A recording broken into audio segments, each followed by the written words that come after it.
It's a little teaching moment here. Overtime rules. Remind us how this goes, partner. Okay, so in the past, we had sudden death. First team to score wins, but no longer. Now, if the team receives the ball, scores a touchdown, they win the game. If they kick a field goal, though, or don't score, the other team gets a possession.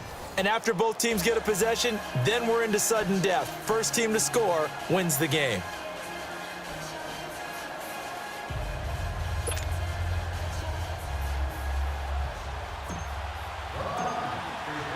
So a tie ball game here as the kick's away.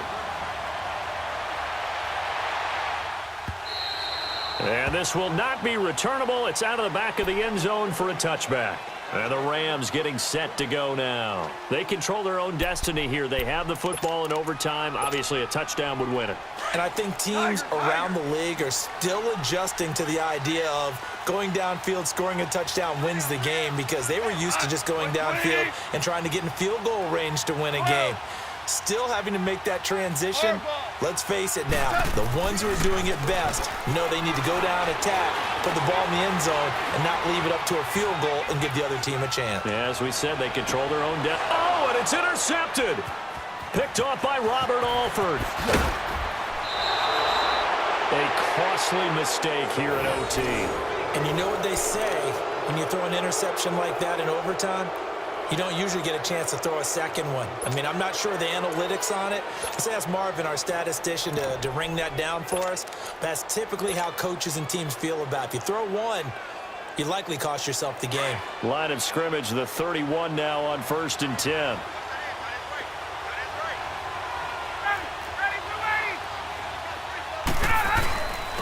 This is Coleman. He winds up getting only a couple there, down to the 29. Overtime here out west, and you got a team from the Eastern time zone. Maybe their body clock's a little thrown off, or is that overhyped? I don't think it's overhyped, and I think that for most teams, you're hoping that your mind overrules your body, because your body's looking for slippers and bedtime clothes, right? They're looking for the pajamas. But in this case, you've got to stay with it mentally. And what a lot of teams do, they never change their watches. They always say on East Coast time, and just go ahead that way to try and defeat any of the effects of moving to the west. Just a couple on the pickup there, and now it's 3rd down.